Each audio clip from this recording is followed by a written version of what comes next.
Izinkan saya mulai dengan meme ini. Oke, saya memposting meme ini karena semua ini masih terasa tidak nyata bagi saya. Lihat ini, seorang LGBTQ+ yang woke dan berambut ungu berkata, "Pengungsi, selamat datang." Dan seorang wanita Inggris berlari menyelamatkan diri dan dia dikejar oleh para pengungsi yang disebut-sebut ini. Kita telah melihat lonjakan penusukan, pemerkosaan, penjarahan, dan sebagainya. Nanti saya tunjukkan. Saya hanya meletakkan dasar. Maksud saya sudah memperingatkan Barat selama bertahun-tahun, sudah hampir 1 dekade. Dan saya masih tidak percaya bahwa ini benar-benar terjadi secara langsung. Apa maksud saya dengan itu? Saya sudah menunjukkan ini kepada Anda minggu lalu.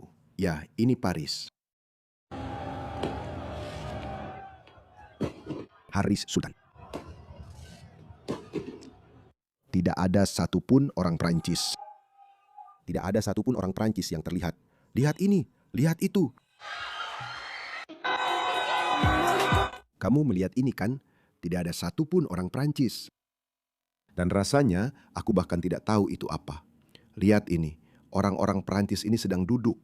Ini sebenarnya adalah representasi yang sangat baik dari masyarakat Barat. Orang-orang Barat telah menjadi penonton di negara mereka sendiri. Maksudku, aku tidak akan terlalu mengkritik.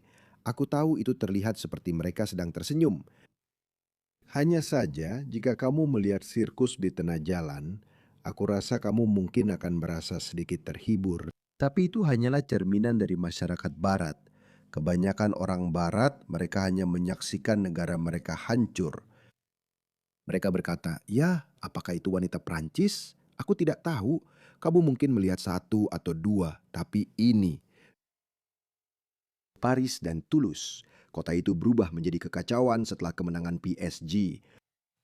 Mobil-mobil dibakar. Toko-toko dijarah. Kebakaran, kembang api ditembakkan ke polisi, jalanan berubah menjadi medan perang. Lihat ini, inilah keragaman ya. Inilah yang mereka jual kepada kalian. Mereka bilang ini akan indah, semuanya akan baik-baik saja. Lihat ini, kembang api. Ngomong-ngomong, saya sudah membuat video detail tentang ini. Ini adalah Paris sekitar seminggu yang lalu. Keberagaman memperkaya Prancis. Ini terjadi di seluruh dunia Barat kurang lebih. Di beberapa negara, ini terjadi lebih parah daripada di negara lain. Australia adalah yang berikutnya. Australia mulai mengalami hal yang serupa. Prediksi saya, ini akan terjadi di jalan-jalan Melbourne dan Sydney, mungkin dalam setahun atau lebih. Kita sudah melihat geng Afrika, geng Timur Tengah meneror, melempar bom Molotov, toko minuman keras, klub malam, klub striptease. Mereka sudah melakukan itu. Orang-orang berasal dari luar negeri, kebanyakan orang Sudan, masuk ke dalam kelompok pemuda Sudan seperti yang mereka sebut, karena ada anak-anak Sudan generasi kedua, remaja. Mereka melakukan itu di Australia, dan kami diberitahu bahwa ini adalah norma baru. Perdana Menteri kami terus mengatakan bahwa Australia tidak akan seperti dulu di tahun 50-an dan 60-an ya. Jadi, itulah yang dia katakan kepada kami. Itu persis seperti yang mereka katakan kepada orang Prancis dan Inggris. Dan itulah yang sedang terjadi. Tapi video ini ya, saya membuat video itu minggu lalu tentang Paris. Kamu bisa cek sendiri. Tapi lihat ini. Ini adalah Brussels hari ini. Sebelum saya benar-benar memutar video saya, izinkan saya memberi sedikit wawasan tentang apa yang sebenarnya terjadi. Kamu mungkin belum melihat ini di media arus utama, tapi ada sebuah laporan. Jadi saya akan memutar laporan itu untukmu agar kamu tahu apa yang terjadi di Brussels menurut perspektif arus utama. Bentrokan telah pecah antara polisi dan para demonstran mahasiswa calon guru. Mahasiswa calon guru ya, fokus saja pada itu. Brussels, para demonstran memprotes usulan reformasi baru untuk Universitas Berbahasa Prancis di Belgia yang akan menaikkan biaya kuliah pendidikan tinggi menjadi €1.194 dari €835 untuk sebagian besar mahasiswa. Kita semua berkumpul di sini hari ini dan semua sekolah berkumpul untuk memberitahu Menteri Gledsi bahwa kita tidak menerima reformasi ini. Selain kenaikan biaya kuliah sebesar 35%, reformasi yang diusulkan juga akan mewajibkan guru yang mengajar siswa di tahun-tahun terakhir sekolah menengah untuk mengambil 2 jam pelajaran tambahan per minggu tanpa bayaran tambahan. Fakta bahwa para guru harus bekerja. Lebih banyak dengan gaji yang sama itu tidak dapat diterima. Itulah sebabnya para guru mogok kerja dan kami tidak ada kelas. Jadi hari ini kami melakukan protes agar tidak ada ujian. Kami benar-benar menolak seluruh reformasi ini. Dalam konferensi pers pada hari Kamis, pemimpin pemerintah komunitas berbahasa Prancis Belgia, Elisabeth de Groot, membela kenaikan harga untuk pendidikan tinggi dengan berargumen bahwa kenaikan biaya tersebut adalah cara pemerintah untuk mengurangi defisit anggaran sebesar 1,9 miliar euro. Oh, aku penasaran kenapa begitu.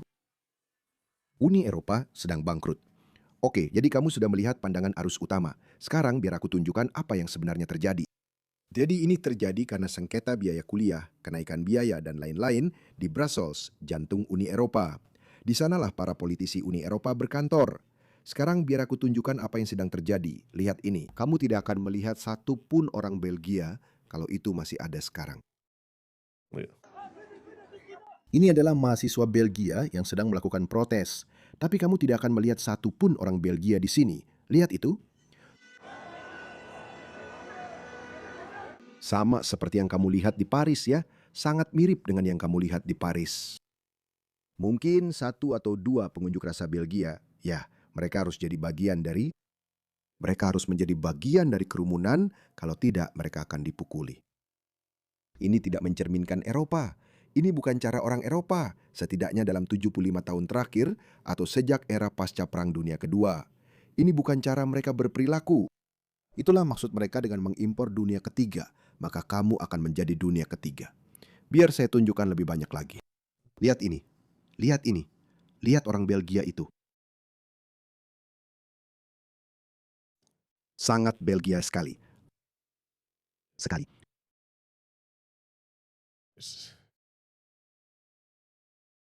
Kamu tidak akan melihat orang Belgia. Ini sangat distopian, teman-teman. Ini terjadi tepat di depan mata kita. Siapa yang pada titik ini bisa bilang, oke, kita benar-benar sudah salah. Kita benar-benar membuat kesalahan besar. Siapa? Siapa yang akan mengakuinya dan siapa yang bisa menyangkalnya? Bahwa ada sesuatu yang benar-benar salah.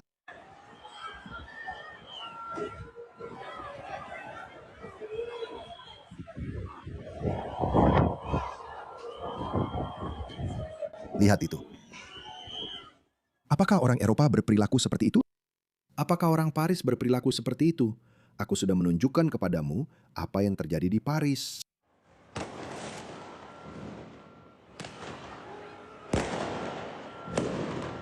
Tidak ada orang kulit putih yang terlihat. Aku tahu Belgia adalah negara buatan. Aku baru tahu tentang itu belum lama ini. Lihat itu. Apa itu? Itu kembang api. Mereka menggunakan kembang api sebagai senjata. Belgia baru ada sekitar beberapa ratus tahun yang lalu atau semacamnya. Dan itu terdiri dari orang Jerman dan Prancis atau semacam itu. Jadi Belgia sendiri. Itu adalah konstruksi sosial, kurasa. Kurasa semua negara adalah konstruksi sosial. Tapi mereka bukan orang Jerman maupun Prancis, oke? Itu. Lihat orang Eropa yang baik itu, biarkan dia. Ini pesta besar untuk para pria yang tidak mereka bangun. Mereka tidak membangun negara-negara ini. Itulah sebabnya mereka tidak peduli tentang itu. Mereka bisa menghancurkannya dengan mudah juga. Karena tidak ada keterikatan emosional. Tidak ada peran generasi dalam membangun negara-negara ini. Itulah sebabnya. Itulah mengapa Anda melihat apati ini. Anda melihat rasa jijik ini. Beberapa orang memang punya, maksud saya, keluhan-keluhan yang sah juga. Saya tahu apa yang Raja Leopold lakukan kepada orang-orang Kongo, saya rasa. Apakah itu Kongo? Saya rasa iya. Bayangkan membawa orang-orang Kongo itu ke sini. Saya tidak tahu berapa banyak dari mereka. Saya tidak tahu apakah ada.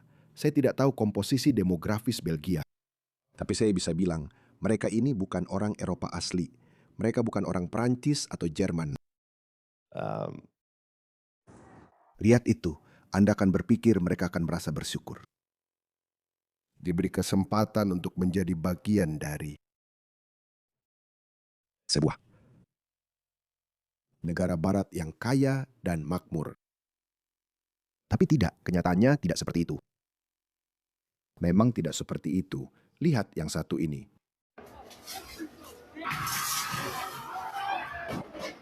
Lihat itu. Apa yang mereka lakukan? Apa yang ingin mereka capai? Ini sangat dunia ketiga. Lihat itu. Lagi, kamu tidak akan melihat tidak ada orang Prancis, tidak ada orang Belgia di sini, tidak ada orang Prancis atau Jerman. Lihat ini.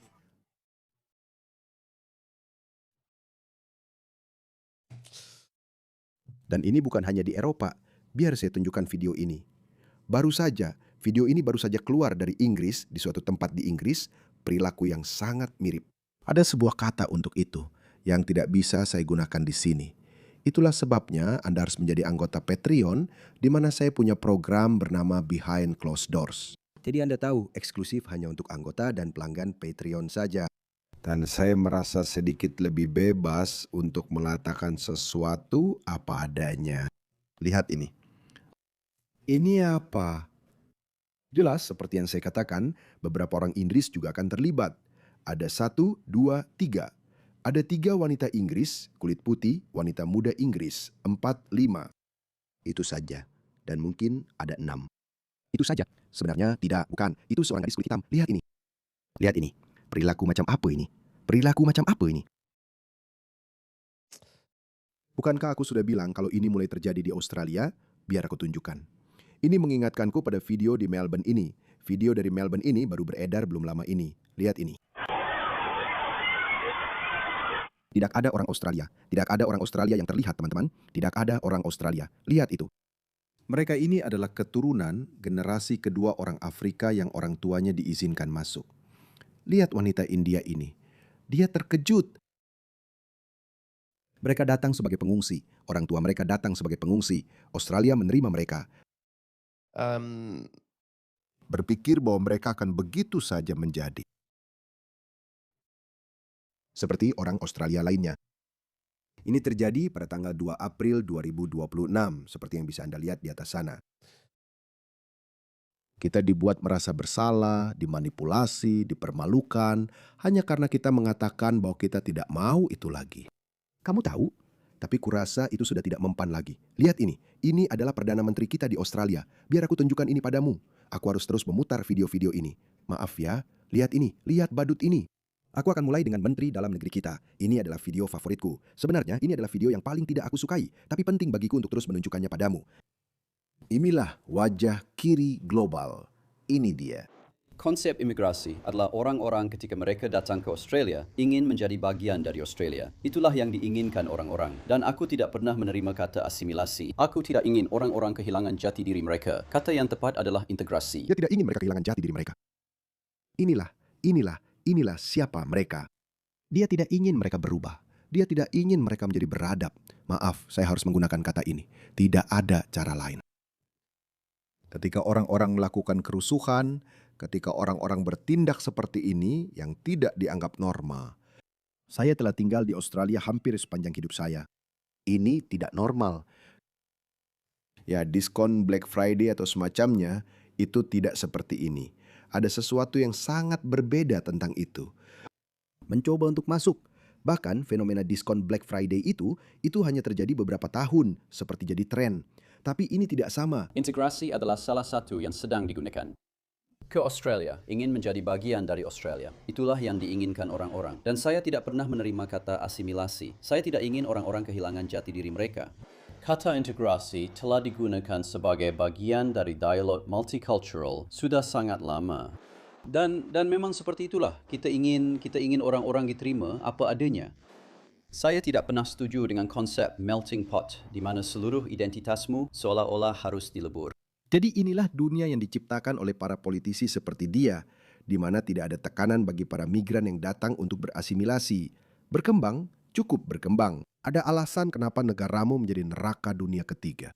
Jadi, jika entah bagaimana, dengan suatu keajaiban, kamu berhasil keluar dari tempat buruk itu, maka bersikaplah seperti orang-orang yang beradab, mengerti?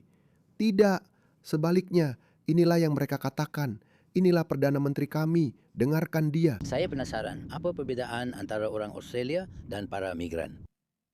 Ini adalah perbedaannya. Saya ingin, inilah perbedaannya. Orang Australia tidak berperilaku seperti itu. Pergi ke tas dan pergi ke pusat perbelanjaan manapun, kamu tidak akan melihat hal seperti ini. Dan sekali lagi, ini bukan Black Friday atau apapun. Tidak ada yang spesial, tidak ada apa-apa. Ini hanya orang-orang melakukan apa yang biasa mereka lakukan. Budaya adalah perangkat lunak yang dijalankan orang. Maksud saya, orang-orang menjalankan itu. Budaya adalah perangkat lunak mereka. Budaya adalah sistem operasi mereka. Orang-orang berperilaku sesuai dengan nilai budaya mereka, norma budaya mereka. Mereka telah mempelajari ini, meskipun sebagian besar anak-anak ini mungkin lahir di Australia. Dan kemudian orang-orang yang saya tunjukkan kepada Anda di Brussels dan orang-orang di Paris itu, mereka tetap mempertahankan nilai-nilai budaya yang ditanamkan oleh orang tua mereka yang datang dari budaya dunia ketiga. Inilah yang dikatakan. Karena saya belum pernah melihat itu digunakan sebelumnya di negara seperti kita. Lihat wanita bodoh ini, dia mengangguk setuju. Ketika kekacauan terjadi, seperti ini, seperti yang saya tunjukkan kepada Anda, tapi masih banyak video lainnya, saya bahkan tidak bisa memutar beberapa video itu. Orang-orang saling menikam di pusat kota London, bukan orang Inggris asli. Itu tidak pernah terjadi pada orang-orang ini. Itu tidak pernah terjadi pada mereka. Dia akan menyelesaikan masa jabatannya pada tahun 2028, dan kita tidak akan pernah mendengar kabarnya lagi. Kita tidak akan pernah melihatnya lagi. Tapi dia telah membanjiri Australia dengan hampir 3 juta migran yang akan memberikan dampak yang tidak bisa diubah pada masyarakat Australia.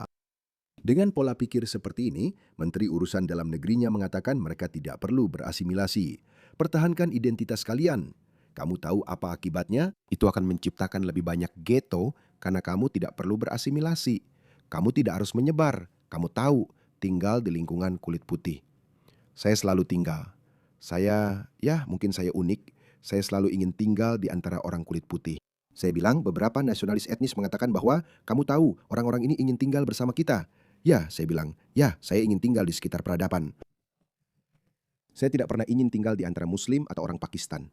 Orang Pakistan, bahkan untuk waktu singkat ketika saya menjadi Muslim selama sekitar 3 atau 4 tahun ketika saya datang ke sini, saya tidak pernah ingin tinggal di antara mereka. Saya ingin menjadi bagian dari masyarakat Australia. Itu memang keinginan saya sendiri.